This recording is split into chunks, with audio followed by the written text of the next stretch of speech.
В эфире информационная программа «Итоги дня», в студии Марфирина Алексеева. Здравствуйте. Озвучу самые заметные события дня. В Якутске усиливается контроль за нелегальными точками продаж алкогольных напитков, о рейдах и жалобах горожан. С рабочим визитом Якутию посещает руководитель комитета семей воинов Отечества России. О программе визита. В Мирнинском районе изготавливают сухой душ для солдат СВО. Подробнее об инициативе. Линчан ожидает обновленное новогоднее оформление площади Ленина. Расскажем о новшествах. Сотрудники силовых структур Нерингри соревновались в турнире по волейболу. Кто стал обладателем переходящего кубка?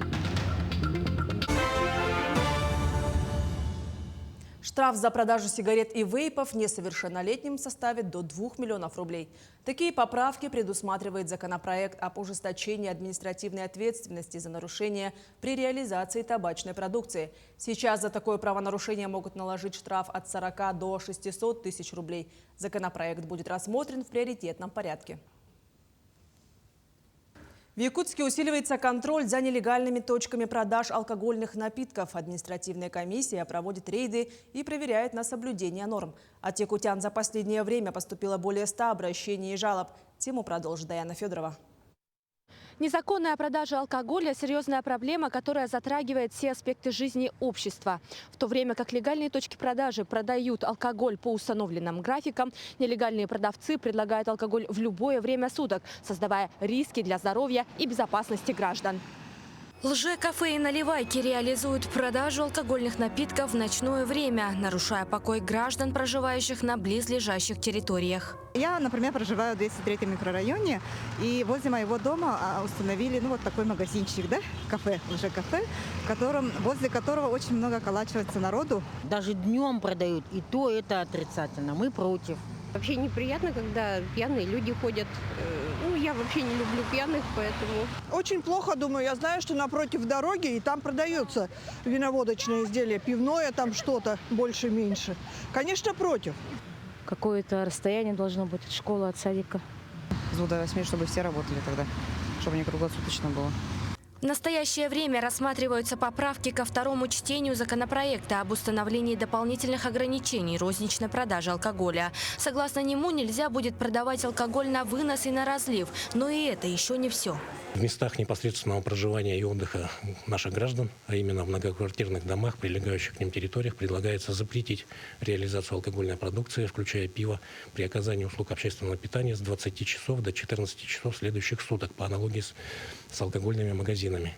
И эти правила будут действовать для всех, кроме ресторанов. Для них время запрета будет с 11 часов вечера до 12 дня следующих суток. В Якутске усиливается контроль не только за точками продаж алкоголя, но и за ночными клубами и барами. Уже составлено 137 протоколов на общую сумму 400 миллионов 700 тысяч рублей.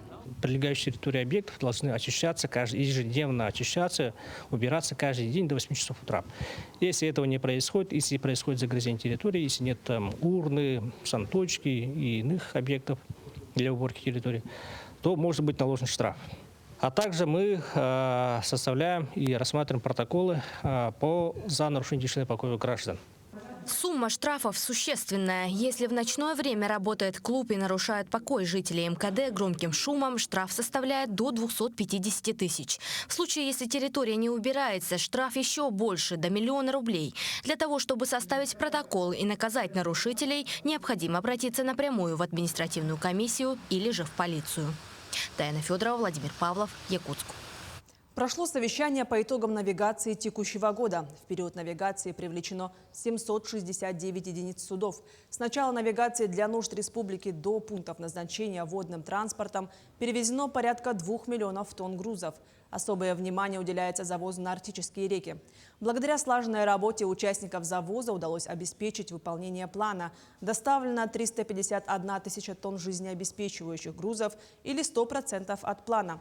Из них 125 тысяч тонн перевезено через Северный морской путь. В целом, я хотел бы сказать, что задачи, поставленные перед нами в навигацию 2024 года, мы выполнили.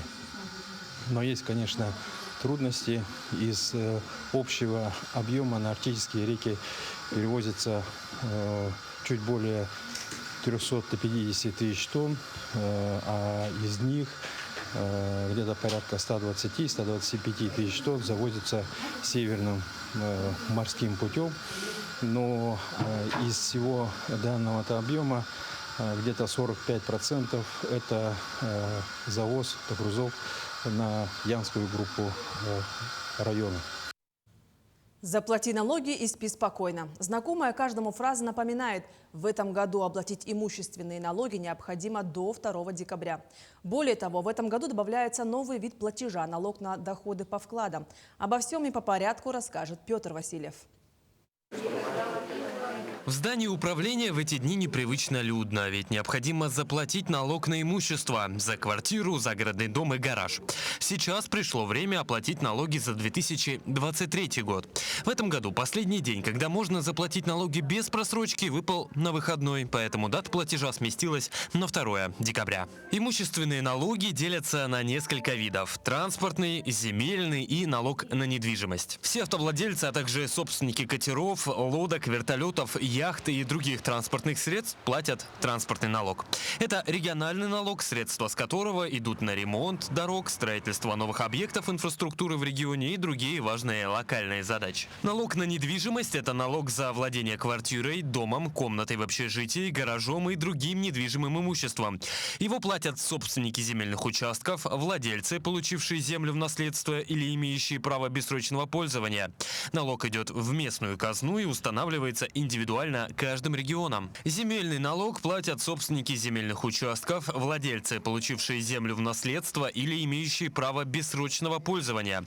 Этот налог также идет в местную казну и устанавливается индивидуально в каждом регионе. В 2024 году впервые наступит срок уплаты налога с процентного дохода по банковским вкладам.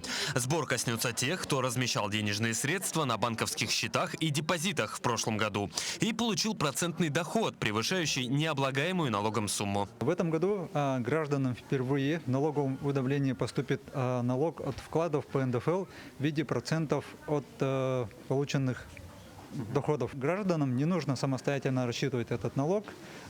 Эти сведения нам направляются от банков и агентств по страхованию вкладов. Стоит отметить, что это касается не всех доходов, которые налогооблагаются с процентом доходами, да? НДФЛ облагается от общей суммы дохода за минусом необлагаемой суммы.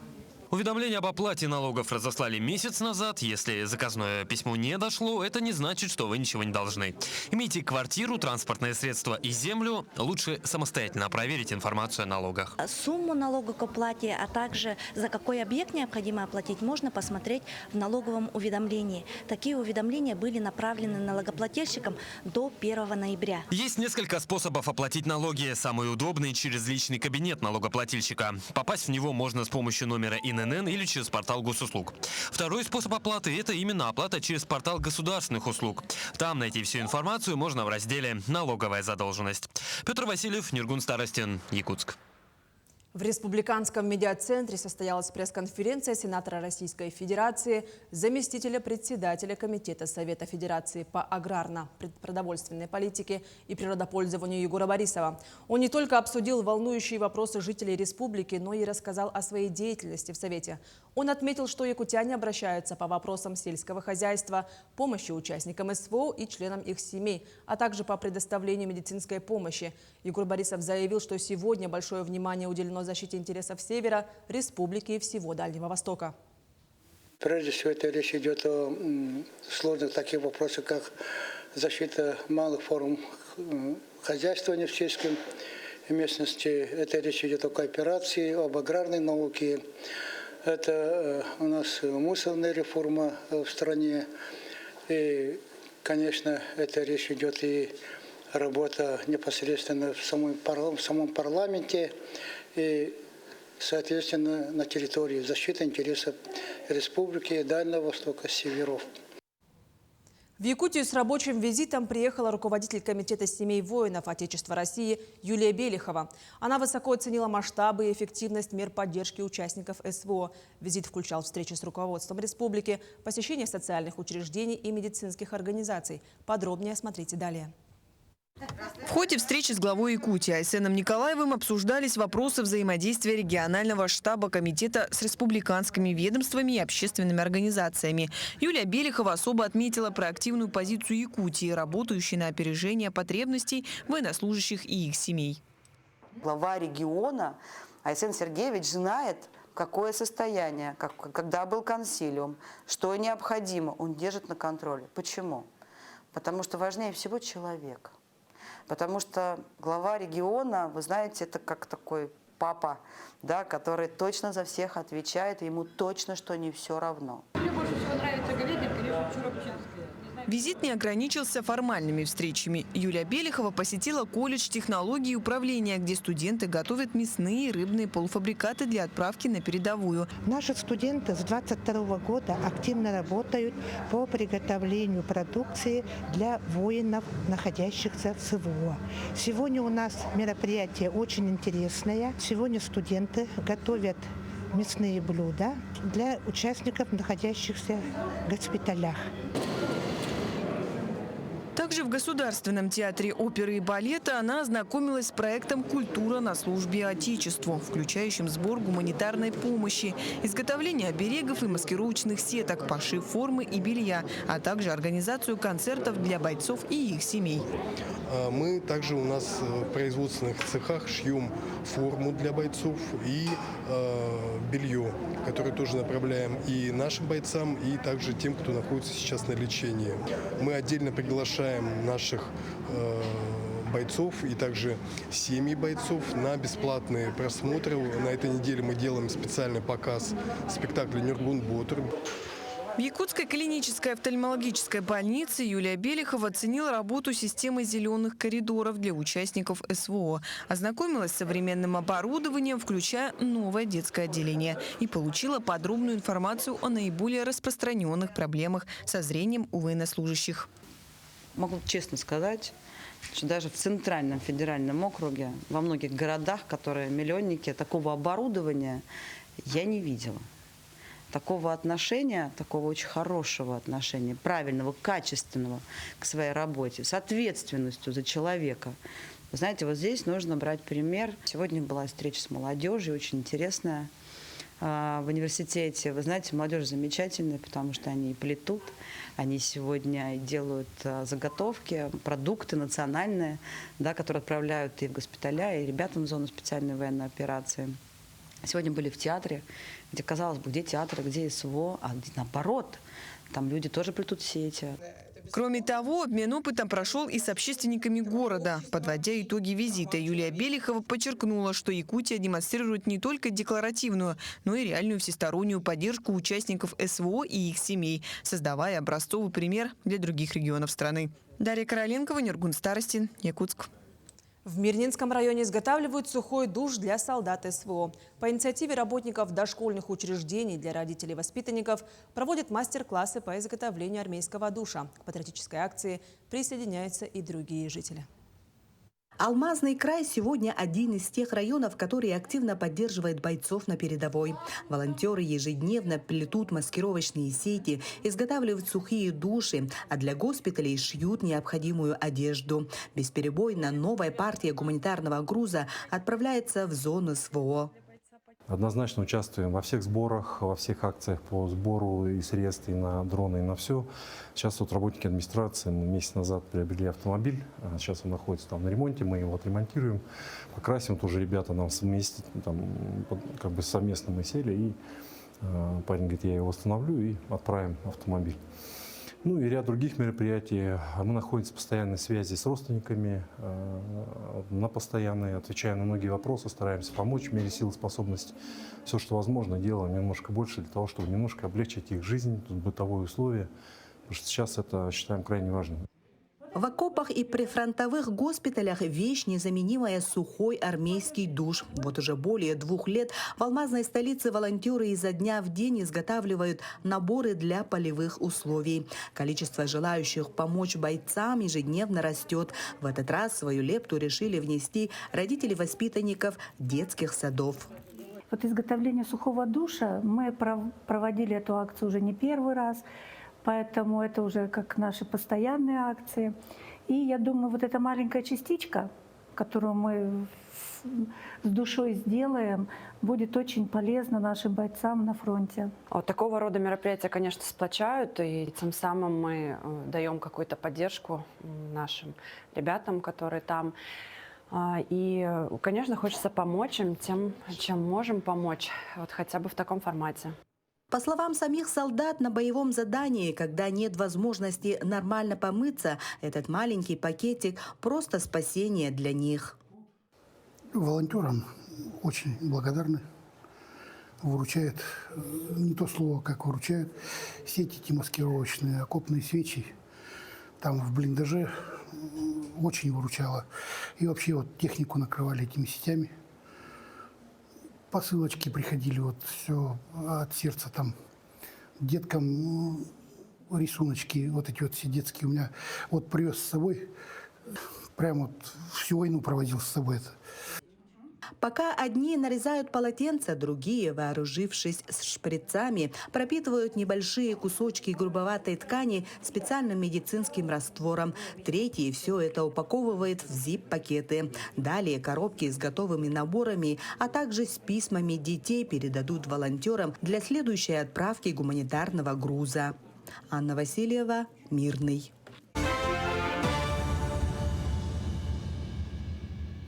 В Алданском районе проходит декада Олонхо. Запланировано множество акций, конкурсов, викторин и незабываемых событий. В духовные богатства народа Саха погрузились и наши коллеги. В актовом зале Алданского политехникума явственно ощущается волнение. До выхода на сцену осталось всего несколько минут. И пока есть время, артисты повторяют монологи и добавляют последние штрихи в образы. Смотр-конкурс театрализованных представлений в политехникуме стал одним из самых зрелищных событий в рамках декады Олонхо. Я сейчас буду играть главную героиню Туяры Мамако. Но в эпосе она играет главную красавицу, которая сражается и все такое. Когда небо укрывается морозной мглой, наступает время слушать Олонхо. Сказаниями героического эпоса темными холодными вечерами наслаждались наши предки. И сегодня эта традиция продолжается. Мы специально для своих студентов и в школах также проводят декаду, чтобы ознакомить, что такое Олонхо, какой эпос, из чего состоит, какие главные герои, чтобы дать сведения все, что мы знаем об Олонхо, чтобы дети сами читали, рассказывали, пересказывали. Олонхо для народа Саха – это энциклопедия искусства, поэзии и мудрости.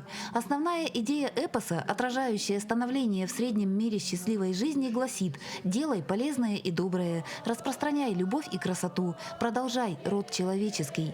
Представление по мотивам героических сказаний подготовили 3 группы, а помогали артистам товарищи. Мы за каждого переживаем, каждому готовы помочь всегда открыты, и каждый раз остаемся после пар, прогоняем. И у нас вот за все 3 года, сколько мы учимся, ни разу не было, у нас не распалась группа, которая помогает.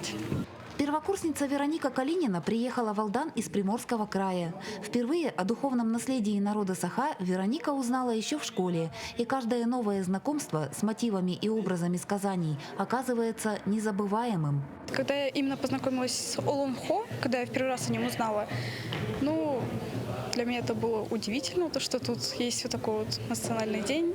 Я первый раз буду принимать участие, да, я очень сильно волнуюсь.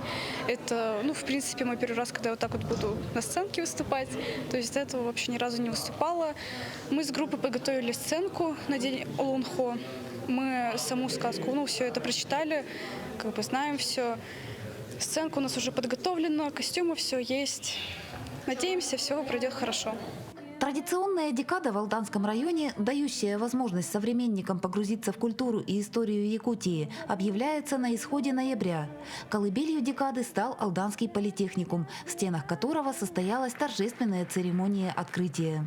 Празднество началось с традиционного обряда алгыс. Согласно поверью народа Саха, почитание духа огня должно предварять любое дело. Пламя отпугивает злые силы и обогревает теплом доброе начало. Декада Олонхо Аланхо – это пора чудес, когда встречаются обитатели 3 миров, когда разгораются битвы между добром и злом, когда совершаются подвиги во имя любви и благополучия. И первое чудо гостям церемонии открытия декады подарили юные алданцы. Воспитанники детского сада «Крепыш» подготовили яркое представление, познакомив зрителей с главными образами сказаний. Это, во-первых, традиции Якутии. Я считаю, каждый должен знать свои ценности и представлять их. То есть даже молодежь должна активно в этом проявлять участие. В рамках декады стартовали различные конкурсы, акции и мероприятия. Студенты политехникума получили возможность проявить фантазию и креатив в выпуске стенгазет и создании открыток по IT-технологиям, а также раскрыли таланты в конкурсе рисунков. На выставке прикладного творчества юные мастера и рукодельницы представили изделия ручной работы. К слову, осваиваемые в кузнице кадров профессии многим ребятам сейчас очень пригодились. У нас свыше 500 студентов, 558 студентов, и многие из них, конечно, и сварочным делом занимаются, и делом из дерева изделия они изготавливают. ИГС-131 сегодня принесли нам, а лук-масс мы прямо были удивлены, потому что на уроках технологии по сварке они сделали своими руками. Декада Аланхо, ежегодно проходящая в Алданском районе, становится по-особенному теплой. В эти дни, словно переливаясь разноцветными искрами северного сияния, во всей красе раскрываются духовные богатства народов Якутии. А финальной нотой декады по традиции станет День Хамуса. В Якутии он отмечается 30 ноября. Татьяна Вахнина, Сергей Шипачев, Александр Лукин, Алдан. Фильм «Там, где танцуют стерхи» вошел в конкурсную программу 8-го международного кинофестиваля Arctic Open. Он пройдет в Архангельской области с 5 по 8 декабря. Там же будет представлен новый фильм Михаила Лукачевского. У ленты более 10 наград на различных кинофестивалях. В частности, гран-при Арктического международного кинофестиваля «Золотой ворон». Картина также стала фильмом открытия фестиваля российского кино в Китае. В конкурсной программе Arctic Open представлены картины 18 стран мира. В Ленске активно идет подготовка площади Ленина к зажжению новогодней ели. Уже несколько дней бригады устанавливают главный новогодний атрибут и заливают горку. Интерес ленчан вызывает новое оформление. О задумке организаторов узнавали наши коллеги. С раннего утра на площади Ленина кипит работа. Подрядчики занимаются установкой новогодней ели. Каркас наполовину уже облачен в зеленую хвою. Осталось совсем немного, и можно будет начинать украшать. Вокруг ели в этом году будет залит каток, а также установлена новая инсталляция «Звездный шатер». Готовимся, установили столбы. Был у нас закуплен звездный шатер под названием «Звездное небо». Как вы можете видеть, уже предварительные работы уже начаты. Столбы установлены. Сегодня заканчивают они вешать у нас, получается, одежду елки, именно непосредственно ее зелень. Завтра приступают уже к монтажу именно самой иллюминации. Тут же уже появилась снежная горка. В этом году было принято решение сделать ее не ледяной, более широкой и с несколькими спусками. В этом году мы решили горку сделать, так сказать, малыми средствами обойтись, но сделать ее более широкую, сделать 2 ската на 2 стороны, для того, чтобы при массовом посещении этого объекта не создавались очереди, не создавалась толпа, такую более безопасную сделать, но при этом, чтобы детям в радость было. В момент нашей съемки подрядчик как раз заливал горку. Несколько слоев уже подстыли. Останется подправить неровности и нанести завершающий. Мы заливаем горку к Новому году, чтобы ребятишки катались. Пошире будет и тоже ледяная будет, только пошире, чем в том году. Рядом со сценой уже установлены короба с заготовками для снежных скульптур. В этом году тематика та же, что и в прошлом – советские сказки. Внести свой вклад в украшение площади может тот, кто умеет создавать скульптуры из снега и льда. Конкурс объявлен. Заявки принимаются в Доме народного творчества. Всех жителей города Ленска мы приглашаем 1 декабря на зажжение новогодних огней. Наши прекрасные новогодние елочки с участием традиционно нашего Деда Мороза, Чейсхана и, конечно, главы города. Светлана Балеева, Виталий Андреев, Ленск. Сотрудники силовых структур Нерингри соревновались в турнире по волейболу. Лучшим нападающим стал Николай Мима, лучшим игроком – Палат Шукюров. Как прошли соревнования и кто еще отличился, узнаем у наших коллег. Организаторами турнира выступил волейбольный клуб «Феникс». Турнир был посвящен Дню города Нерюнгри. В нем приняли участие команды силовых ведомств города, среди которых сотрудники отделения Министерства внутренних дел России Нерюнгринского района, службы исполнения наказаний, военизированного горно-спасательного взвода. Ну а пожарную охрану представили сразу две команды: 4-й пожарно-спасательный отряд и пожарно-спасательный гарнизон. Мы были очень рады, что в турнире приняло участие 5 команд. Так как турнир среди силовых структур давно не было, команды были примерно на одном уровне игры.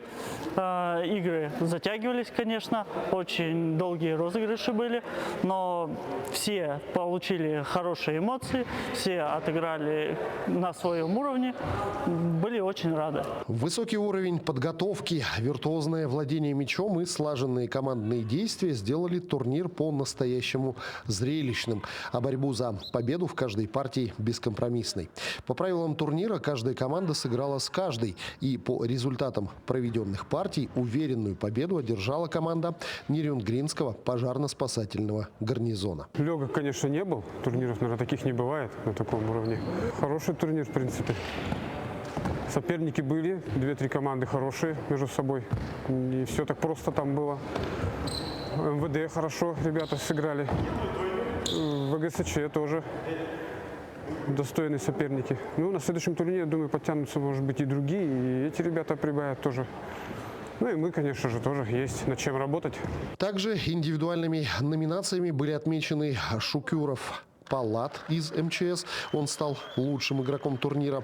Лучшим нападающим был выбран белорусов Максим из пожарно-спасательного гарнизона. Ну а лучшим нападающим стал Мимо Николай из горно-спасательного взвода. Иван Лазаренко, Вадим Барашков, Нерюнгри. Таким увидели уходящий день наши корреспонденты. Ну а я с вами прощаюсь. До встречи в эфире.